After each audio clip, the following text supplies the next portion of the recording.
The galaxy was full of quiet signals. Every star system had its own background noise, the hum of pulsars, the distant flash of quasars, and the steady beacons of civilizations speaking to one another. Most of these signals were routine. Navigation updates, trade notices, cultural exchanges, nothing unusual. But one message broke through the noise like a cry in the dark. It was not routine. It was not calm. It was desperate. The Aran Compact, a group of alien civilizations spread across dozens of worlds, had sent a transmission into the void. Their words were not polished speeches or proud declarations. They were simple and trembling. This is the Aran Compact. We are under attack. The Drexel consume everything. We cannot hold. If anyone hears this, please, help us. They had sent the plea expecting silence in return. For generations, the Compact had known the truth about the galaxy. Civilizations only acted for themselves. No one risked lives for strangers. Assistance came only with profit, treaties, or coercion. And so the Aran expected their broadcast to be a final whisper, a voice carried into eternity while their worlds fell. But the signal reached Earth. On Earth, in a monitoring station deep beneath the Andes Mountains, a young technician named Elena Vargas stared at her console in disbelief. At first she thought it was a mistake. Strange static, a glitch, but the pattern repeated, growing clearer as she isolated the frequencies. The words were not human, but Earth had long prepared translation programs for alien contact. Slowly, painfully, the message became clear. When Elena understood the meaning, her hands shook. It was not a simple hello, not a test message, not trade. It was a cry for survival. She reported it immediately. Within hours, the message reached governments, universities, and finally, the United Earth Council in Geneva. In the Grand Chamber, leaders sat in heavy silence as the words were played again and again. Some leaned forward with concern. Others frowned with suspicion. The room filled with quiet arguments. They are far from us, one delegate muttered. We do not know them. This could be a trap, another said. Perhaps they want to lure us into a war that is not ours. But others felt differently. An older general from Asia stood and placed both hands on the table. His voice was calm but firm. I know what fear sounds like, he said. That was not a trap. That was a people who believe they are about to die. News spread to the public. Unlike the cautious governments, the people reacted with pure emotion. The message was shared on every channel, every device, every network. Children asked their parents why no one was helping. Teachers discussed it with students. Communities held late-night talks about the unknown compact. For centuries, humanity had lived with division, conflict, and selfishness. But in this single moment, a reminder of their own past suffering stirred something old and powerful. Earth remembered wars where cities burned. It remembered natural disasters where families begged for rescue. It remembered the voices of those who cried out and were ignored. And it remembered how much it mattered when someone answered. This time, humans decided they would be the ones who answered. Factories began to change production lines. Shipyards that once built explorers and freighters began crafting warships and carriers. Engineers stayed awake for days, sketching out new weapons with whatever resources they could gather. Medical teams assembled supply crates. Farmers volunteered to send extra food. It was not just governments. Private corporations donated ships. Students built software to improve communication. Retired soldiers signed up again. Even small towns organized collections, sending resources upward into the larger effort. The Compact had asked for help, perhaps only expecting a few ships, maybe a symbolic escort. Instead, humanity was moving like a storm. In orbit above Earth, Commander Ravi Kulkarni inspected the half-completed flagship Resolute Dawn. Its hull still showed welding lines, its weapons were untested, but it stood tall like a promise.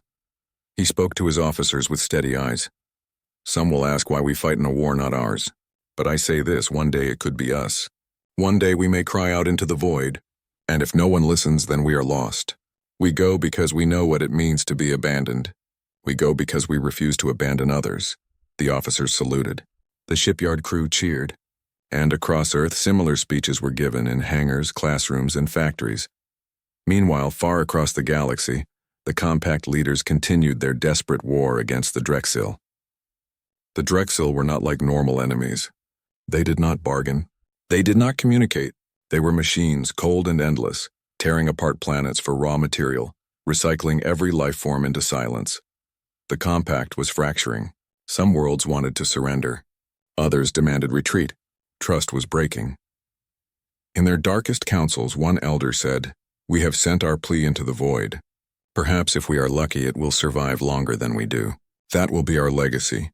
And then, one cycle later, a reply arrived. It was not elegant. It was not written in formal diplomatic code. It was human, direct. "This is Earth. We heard you. We are coming." The compact leaders stared at the message in disbelief. "Earth?" one ambassador whispered. "The young species?" "They are barely past their own wars.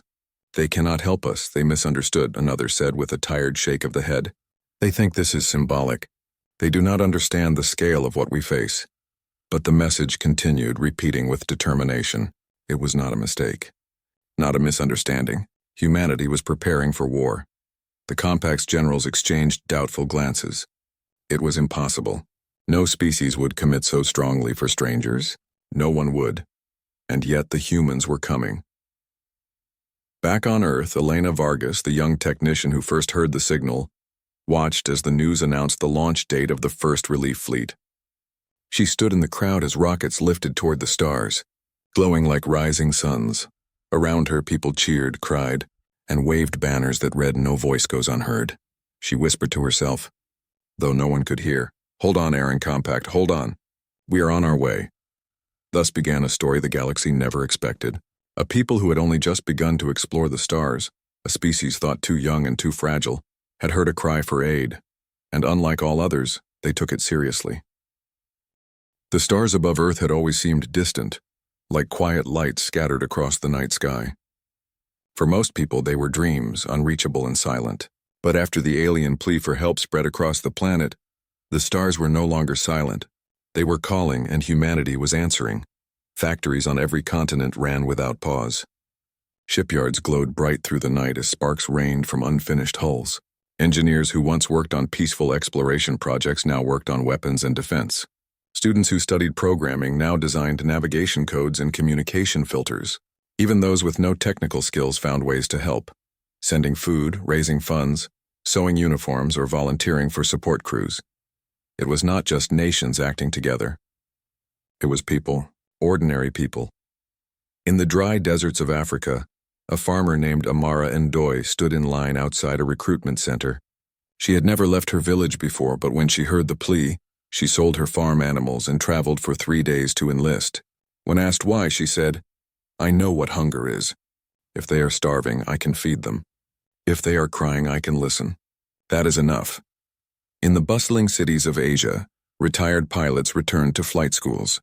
Old men and women who once flew outdated jets now practiced in simulators for spacecraft combat. Their hands shook, but their eyes were steady. "I thought my days of service were over," one pilot said. "But this war does not care about age. It cares about courage." In Europe, children painted pictures of stars and aliens holding hands. They sent them to the fleets as tokens of hope. Soldiers carried them in their pockets, reminding themselves why they fought. All across the planet, humanity was preparing, not with fear but with determination.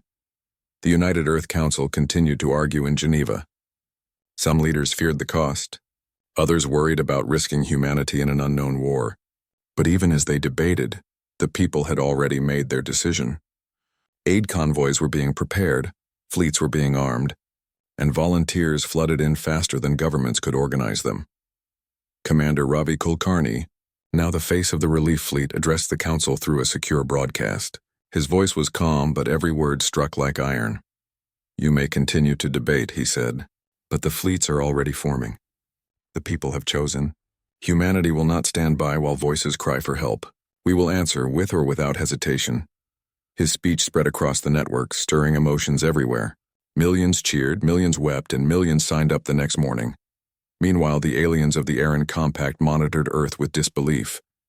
Their long-range observers recorded massive activity. Dozens of shipyards converting to military use, fleets gathering in orbit, and even civilian industries joining the effort. In the Compact's High Council chamber, the leaders were confused. "Surely they misunderstand," said Alarin Tay, a cautious diplomat. "They must think this is a symbolic act. They cannot believe they can change the outcome of this war. General Zareth Kor, a weary commander whose fleets had lost countless battles, leaned back in his chair. His voice carried exhaustion. Let them come. Their ships will be torn apart like ours. Perhaps their sacrifice will delay the Drexel for a moment, but it will not save us. Others agreed. Some even pitied humanity. They are young, one ambassador whispered. They do not know what it means to face extinction. Their hearts are noble, but their strength is small. They will learn. They did not yet understand that humans had a habit of rewriting the rules. On Earth, training centers overflowed. Volunteers lined up by the thousands. The military could not process them all, so new programs were created. Engineers became officers. Doctors became medics for alien biology. Miners became builders of orbital defenses. Everywhere, people worked together with chaotic creativity.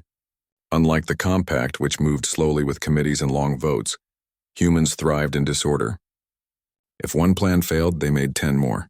If one weapon broke, they built a new version overnight. In the port city of Mumbai, a group of young engineers took apart an old mining laser and rebuilt it into a ship-mounted cannon. When asked if it would work, they laughed and said, "We'll test it in space. If it fails, we'll make another." In South America, students hacked together a new navigation system that could predict asteroid fields better than any alien design. They submitted it freely, refusing payment. In North America, massive cargo ships were stripped of luxury cabins and refitted into medical bays.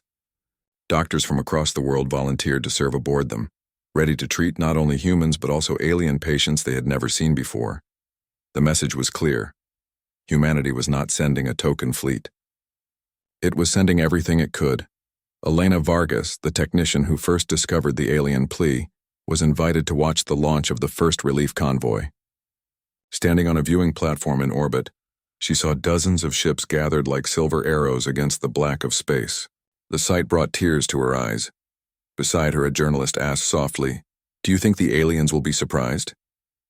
Elena nodded. "They think we are small. They think we will send only words. But we are not sending words. We are sending our hearts, our strength, our lives. They will see." The day of launch arrived. Across Earth, billions tuned in to watch. Families gathered around screens. Soldiers stood at attention. Children waved flags. The world held its breath. Commander Ravi Kulkarni gave the final speech. He stood on the bridge of the Resolute Dawn, his face lit by starlight. "Today we step beyond ourselves. We do not fight for land or for profit. We fight because someone begged for help and no one else answered. We fight because if we do not, then who will?" To the Aran Compact, to any who listen, humanity does not ignore a cry for aid. We come not as conquerors but as allies, and we will stand until the last breath. The fleets ignited their engines. Fire trailed across the void as ships leapt into faster-than-light travel. Humanity had left its cradle not to explore, but to fight for strangers across the stars. Far away, in the Compact's capital world of Rhinal, alien leaders received the transmission confirming humanity's launch. They replayed it again and again, struggling to understand. "Why?" one asked. "Why do they come? We are nothing to them." The answer was simple, but none of them could see it yet. Humans were not acting from logic or calculation. They were acting from something deeper, something that had carried them through wars, disasters, and endless hardship. They were acting because they refused to let others fall unheard. Thus began the great march of humanity across the stars. The Compact had begged for aid, expecting silence. Instead, they had awakened a species that treated every cry as a call to arms. And though the Compact still doubted, though they still whispered that humans were too weak, too late, too foolish, deep inside some of them began to hope. For the first time in years, hope had returned because humanity was coming. The Aran Compact had nearly lost hope. Their fleets were scattered, their colonies burned, and their leaders argued more than they acted. Every day the Drexel swarm spread further, consuming worlds like fire and dry grass. When word came that the humans were on their way, many in the Compact dismissed it. Some said the humans would arrive with only a few ships. Others said they would never arrive at all. But then the sensors on the border world Kythera lit up. Dozens of unfamiliar ships appeared out of faster-than-light travel. Their hulls were marked with the same strange emblem, a blue and green sphere crossed by a single line. Earth. The human fleet had arrived. From the command station on Kythera, General Zerath Kor watched the new arrivals. His weary eyes studied their formation. The ships were not graceful like compact vessels. Their lines were sharp, practical, almost crude. Some looked as if they had been built in a hurry, still carrying rough welding marks. Yet they moved with purpose. Their engines burned steady. Their weapons hummed with hidden power. And when they sent their first transmission, the entire station fell silent to hear it. "This is Commander Ravi Kulkarni of Earth's Relief Fleet," the voice said. "We come as allies. We bring soldiers, ships, medics, and supplies. Where do you need us?" The directness of the message shocked the compact officers. No long speeches, no conditions, no bargaining. Only, "Where do you need us?" Zerath hesitated, then answered, "You cannot understand the scale of this war, Commander. The Drexel will break you. You are too late." Kulkarni's reply came without pause. "Then let us break with you. Point us to the fight." The first meeting between humans and compact leaders was held on Kythera's surface, in a great hall built for councils. The aliens gathered in silence as the humans entered. The compact leaders expected proud declarations or cautious negotiations. Instead, the humans came carrying crates. Inside were medical supplies, food rations, and water filters. They did not bring gifts of gold or strange artifacts. They brought survival. Dr. Hannah Reyes, leader of the medical corps, stood before the council. "We don't know your biology," she said honestly, "but we will learn. Our doctors are ready to work beside yours. Show us your wounded." The compact counselors looked at each other in confusion. Aliens from other worlds often offered weapons or demands. None had ever offered bandages first. Ambassador Alarin Tay finally spoke. "You came to heal, not only to fight?" Hannah smiled softly. "Fighting is only half the battle." "The living must be cared for, or the war is lost before it begins." For the first time, some compact leaders began to wonder if they had underestimated humanity. The next test came faster than anyone expected. Only hours after the meeting, alarms blared across Kythera's orbit. A Drexel strike force had slipped through defenses, descending on the planet with machine precision. The compact officers scrambled to their ships, shouting orders. They expected the humans to hesitate, to retreat until they understood the enemy. Instead, the human fleet launched instantly. Engines roared, weapons armed, and the ships moved into formation as if they had been waiting for this very moment. On the bridge of the Resolute Dawn, Commander Kulkarni stood calm. "Battle stations. Hold the line. Show them who we are." The Drexel ships were sleek silver predators bristling with weapons. They moved in perfect patterns guided by cold machine logic. The human ships, by contrast, looked mismatched and uneven. Some were refitted freighters, others hastily armed explorers. Yet when the battle began, the humans fought with a kind of energy the compact had never seen. The Drexel fired in precise volleys. The humans responded with chaos, splitting formations, darting into blind spots, turning their ships into decoys, then striking from impossible angles. Where the Drexel adapted slowly, the humans adapted instantly. From the council chamber, compact leaders watched the live feed with wide eyes. General Zerath muttered in disbelief. "They fight like they do not fear death." Ambassador Alarin whispered back, "No. They fight like they refuse to accept it." One moment stood out above all others. As the Drexel pushed toward the planet, one of their massive carriers prepared to fire on the surface. A human cargo ship, unarmed and never meant for battle, broke formation. Its captain ordered the crew to evacuate on escape pods, but he stayed behind. With engines burning at full, the ship rammed straight into the carrier, detonating in a blaze of fire. The carrier was crippled. Kythera was saved. The compact leaders fell into stunned silence. No one had expected such a sacrifice. In their own fleets, captains followed protocol, never reckless self-destruction. But these humans, they fought as if every life mattered, as if no price was too high. After hours of fighting, the Drexel retreated. For the first time in many months, Kythera remained free. When the humans returned to the council hall, they did not come boasting. They did not demand thanks. They simply reported losses, requested coordinates for repair docks, and asked where the next battle would be. General Zerath finally spoke, his voice softer than before. "You are not what we expected. You fight with madness, but it works. Perhaps you can help us." Kulkarni met his eyes. "We don't come to perhaps help. We come to fight until you are safe." The compact citizens soon saw the truth with their own eyes. Human medics worked tirelessly in hospitals, learning alien anatomy in hours and improvising treatments when supplies ran short. Human engineers repaired shields with strange tools and new methods, making defenses stronger than before. Human soldiers trained compact recruits, teaching them not only tactics but courage. And perhaps most surprising of all, humans treated every alien not as subjects of pity, but as equals. They joked with them, shared food with them, even sang songs to lift spirits during the long nights. On the streets of Kythera, whispers began to spread. They are strange, these humans. Strange and fierce. They do not fight like others. They fight as if we are family. They are not here to watch us die. They are here to help us live. But not all compact leaders felt comfort. Some watched with unease. If humans gave so much for strangers, what would they do for themselves? If they treated a cry for help as sacred, what would happen when their own voices cried out? Ambassador Alarin spoke privately with General Zerath. They are powerful, but they are dangerous too. Not because of weapons, because of their hearts. They cannot stop once they begin.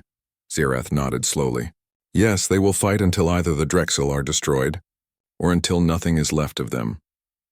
That night, as the fleets repaired and the people of Kythera celebrated their survival, Elena Vargas stood under the alien sky. She looked up at the stars, so different from Earth's, yet just as beautiful. An alien child tugged her sleeve. Are you really here for us? You don't even know us. Elena knelt to meet his eyes. We didn't need to know you. You asked for help. That is enough. The child smiled, and in that smile, hope returned to a world that had nearly forgotten it. For the Compact, the arrival of humans was a surprise. For the Drexel, it would soon be something far worse. The war was no longer one-sided. Humanity had entered the field, and they had taken the plea for aid more seriously than anyone had ever imagined. The war against the Drexel spread like a storm across the galaxy. World after world fell silent, their surfaces stripped bare by machines that devoured everything in their path. For the Aran Compact, each victory was small, each defeat enormous. But since the arrival of humanity, something had changed. The Compact soldiers had begun to fight with new energy. Their leaders, once hopeless, now spoke of strategy instead of surrender. And everywhere the Drexel appeared, they now found humans standing in the way. Still, the greatest test was yet to come. The siege of Rithalis. Rithalis was not just another planet. It was the heart of the Compact, home to billions and filled with archives, factories, and command centers. If it fell, the Compact would be broken forever. The Drexel knew this. They gathered their largest swarm yet, tens of thousands of ships darkening the void, preparing to descend upon the world like a metal storm. The Compact fleet was too weak to hold them alone. Their admirals whispered of retreat, of abandoning their own capital to save what little remained. But the humans would not allow it. Commander Ravi Kulkarni stood before the Joint Council of War. His voice was calm, but it carried strength like steel. If you abandon Rithalis, he said, you abandon the heart of your people. You abandon your future. We will not let that happen. Earth will hold the line. The council stared in shock. You cannot be serious, Ambassador Alarin said. Your fleets are smaller. You will be destroyed. Kulkarni only shook his head. We do not measure battles by numbers. We measure them by resolve, and ours does not break. When the Drexel swarm arrived, the sky above Rithalis became fire. The alien machines moved in perfect patterns, their ships gliding forward like a silver tide. Their weapons lit the void, cutting through defenses. The Compact fleet wavered. The Drexel were too many, too strong. Yet the humans charged forward without hesitation. The resolute Dawn led the attack, its weapons roaring. Around it, human ships darted and struck, weaving through Drexel formations with reckless maneuvers. Where the Drexel pressed hardest, humans rushed in to block the path, sacrificing themselves to buy seconds of time. The Compact soldiers watching from the ground could not believe their eyes. They are outnumbered, one officer whispered. Yes, another replied, but they fight as if they are the ones with the greater fleet. On the surface of Rithalis, the humans had built defenses in only a few days. Engineers had turned empty fields into trenches, city streets into barricades, and towers into artillery positions. Dr. Hannah Reyes and her medics worked endlessly, treating both human and alien wounded side by side. They had barely slept, but none of them complained. One Compact soldier, his arm bandaged by a human nurse, looked up in awe. Why do you fight so hard? "This is not your world," the nurse smiled tiredly. "Because you asked us to." In orbit, the battle reached its peak. The Drexel sent wave after wave of ships, each more deadly than the last. Entire human squadrons were destroyed, but new ones always filled the gap. Whenever a Drexel ship adapted to human tactics, the humans changed again, creating chaos that the machines could not match. General Zerath, watching from his command chair, could not hide his amazement. "They fight like fire," he murmured. "Unpredictable, untamable. The Drexel cannot calculate against them." Ambassador Alarin added softly, "They are not just fighting for us. They are fighting as if Rathalis were their own home." The turning point came when the Drexel unleashed their world breaker, a colossal ship larger than a city. Its weapons could crack planetary shields in minutes. Panic spread through the compact ranks. No fleet had ever survived a world breaker. Many ships began to pull back, but the humans did not retreat. Commander Kulkarni gave the order. "All units on me. We bring it down or we fall with it." The human fleet surged forward. Fighters swarmed the massive vessel, targeting weak points with suicidal bravery. Destroyers fired everything they had even when their ammunition ran dry, ramming themselves into its hull when nothing else remained. Finally, the resolute Dawn itself locked course. Its engines blazed at full power, heading straight for the world breaker. "Commander, it will kill us," an officer shouted. Kulkarni's eyes were steady. "Then let history say humanity stood its ground." But at the last moment, a formation of compact ships broke from retreat and joined the attack. Inspired by the humans, they threw themselves at the world breaker as well. Together, human and compact fire tore through the giant ship. Explosions ripped along its hull, and with a final thunderous blast, the world breaker split apart, scattering debris across the void. Cheers erupted across every channel. For the first time in history, a world breaker had fallen. The Drexel swarm faltered. Without their massive ship, their formations broke. The compact fleet, now burning with courage, counterattacked alongside the humans. What had begun as certain defeat slowly turned into victory. When the last Drexel ship retreated into the dark, the skies above Rathalis were filled with wreckage, but also with hope. On the surface, the people of Rathalis poured into the streets, cheering the sight of the surviving fleets. For months they had expected to die. Now they sang songs of survival, songs of allies who had stood when all others fled. In the council hall, General Zerath faced Commander Kulkarni. For the first time in years, his hard expression softened. "You have done what we thought impossible," Zerath said. "You held the line. You turned the tide." Kulkarni shook his head. "Not us alone. You stood with us at the end. This victory is yours as much as ours." Ambassador Alarin whispered, almost to herself. "No. Without you, we would have abandoned Rathalis. Without you, we would have lost everything." Across the galaxy, news spread like wildfire. Worlds that had nearly surrendered heard of the victory at Rathalis and found new courage. Soldiers who had once fought with despair now fought with fire. Civilians who had once hidden in fear now rebuilt their cities with pride. The Drexel were not unstoppable. They could be resisted. They could be defeated. And at the center of it all was humanity, a species that had no reason to fight, yet had chosen to fight harder than anyone else. In the quiet after the battle, Elena Vargas stood on a balcony overlooking the shining city of Rathalis. Alien children ran through the streets below, waving flags that now bore both the compact and Earth's emblem side by side. She whispered softly, "We said we would come, and we meant it." But not all hearts were at peace. Some compact leaders gathered in secret chambers, their faces dark with unease. "They saved us," one admitted. "But at what cost?" Another frowned. "They do not stop. They do not hold back. If they give this much to strangers, what will they give to themselves? What will they become?" The others fell silent. Humanity had proven themselves allies. But in their total commitment, in their unshakable resolve, there was something both inspiring and frightening. The siege of Rathalis became the story that spread to every corner of the compact. For the first time in decades, hope had returned. The humans had taken a desperate plea, and instead of offering words, they had given everything. The war was not over. The Drexel were still vast and powerful. But the galaxy would never be the same again, because the humans had shown the truth. They did not treat a cry for aid as a whisper to be ignored. They treated it as a command, as a vow, as something sacred. And once humanity took something seriously, they never let go. The galaxy was quiet, but it was a quiet born of exhaustion, not peace. The Drexel had retreated, their massive fleet scattered into distant sectors. Worlds once on the brink of annihilation now stood, scarred but alive. On Rathalis, the capital of the Compact, the streets were filled with citizens celebrating their survival. Fires of relief burned alongside the rebuilding efforts. Children played amidst rubble, their laughter carrying across plazas once filled with fear. Yet for the leaders of the Aran Compact, celebration was tempered by awe and unease. Humanity had arrived, had fought, and had saved countless lives, and they had done it without hesitation, without question, without expecting anything in return. In the council chambers, General Zareth Kor stood before the joint leaders. Across the table sat Commander Ravi Kulkarni.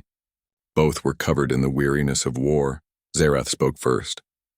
"We expected aid, perhaps a small fleet, maybe a few ships to show solidarity. We did not expect this. You came with everything you had, and still you did not falter." Kulkarni's eyes were steady. "We answered a call for help. When someone cries for aid, we do not ignore them.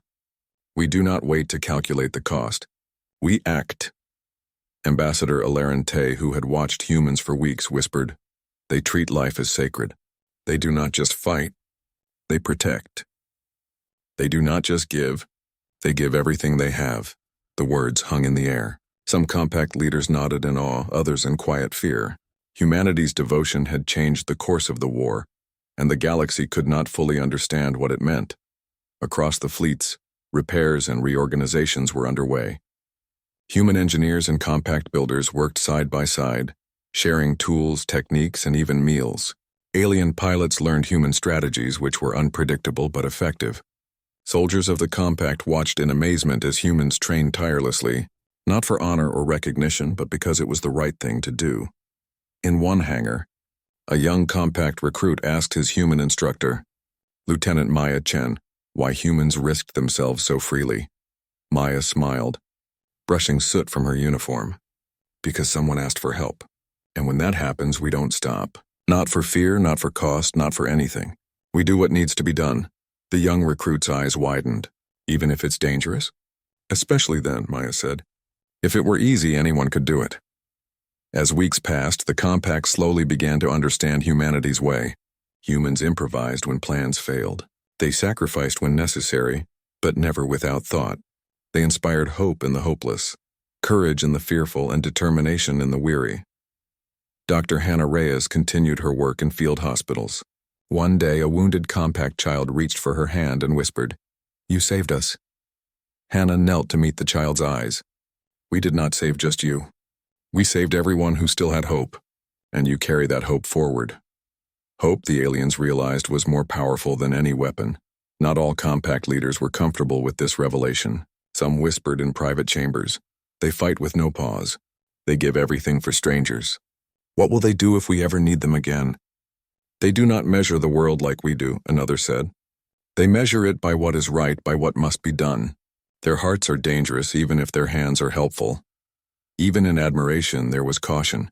Humanity's seriousness, their refusal to compromise on the call for aid, was both a gift and a warning. Meanwhile, on Earth, billions celebrated the news of the war's turning. Schools held special lessons about the Compact, highlighting humanity's courage. Families built models of ships, stars, and alien worlds. Children asked endlessly about the beings humanity had saved. Elena Vargas watched from a communication station, seeing messages from every corner of Earth.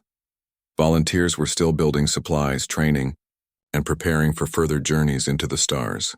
"They will need us again," she said to a fellow technician, "and we will be ready." "We never ignore a plea," her companion nodded. "They will know the humans are serious. And that may be the most powerful weapon of all." As the Compact repaired and reorganized their fleets, they began to change their strategies. No longer would they fight purely for survival.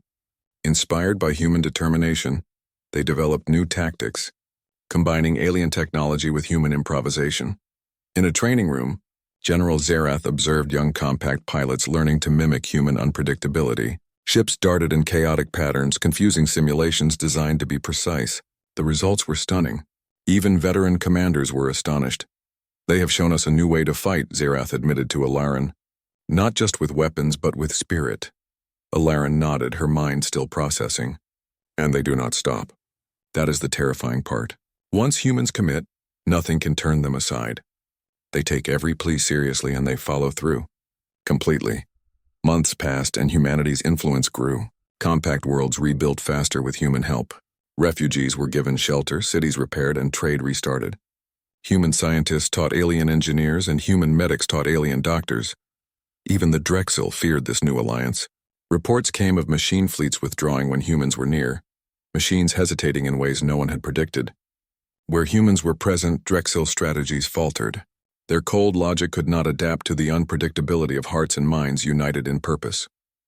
In the aftermath of battle, humanity did not linger in victory. Ships were repaired, crews rested, and then they moved on to the next sector in need. When aliens thanked them, humans replied simply, "We do not come for thanks. We come because someone asked for help." That is enough. These words spread quickly. Among the compact, they became a phrase whispered like a proverb. They treat pleas for help as sacred, one diplomat said quietly. Do not forget this. Humanity does not give lightly, but once they give, it is everything they have. The final council meeting of the war took place in Rithalis. The compact leaders invited the human commanders to speak. Kulkarni addressed the hall with a calm, steady voice. "The war is not over," he said, "but we have learned something important. Strength is not just measured by ships, weapons, or numbers. Strength is measured by courage, by commitment, and by the willingness to act when others cannot. That is what humanity offers, and that is what we hope inspires all of you." The hall erupted in applause. Humans and aliens alike stood to honor not only the fallen but also the living. In the quiet afterward, the compact leaders reflected on what they had witnessed. They had begged for aid, expecting only words. Instead, they had received a force that refused to be ignored, that refused to measure risk and convenience, that refused to ever say, "It is not our problem." They realized that humanity was more than allies. Humanity was a standard, a warning, and a lesson. When humans take something seriously, nothing can sway them. Elena Vargas, standing on the bridge of a human hospital ship in orbit, looked down at Rithalis. She could see the rebuilt cities, the fields, the children playing. A compact ambassador approached her. "You do not understand," he said. "We thought your species was young, weak, unpredictable. We were wrong. You are something new. Something powerful. Something the galaxy will remember." Elena smiled softly. "We only did what we had to do. When someone cries for help, we answer. That is all." The ambassador nodded. "And that is enough to change the galaxy." The stars beyond Rithalis were quiet again. But this time the silence was not of fear. It was of promise. Humanity had shown that no plea would go unheard. No life would be ignored. They had taken the Aran Compact's desperation seriously, and in doing so they had changed the fate of worlds. Across the galaxy, whispers spread.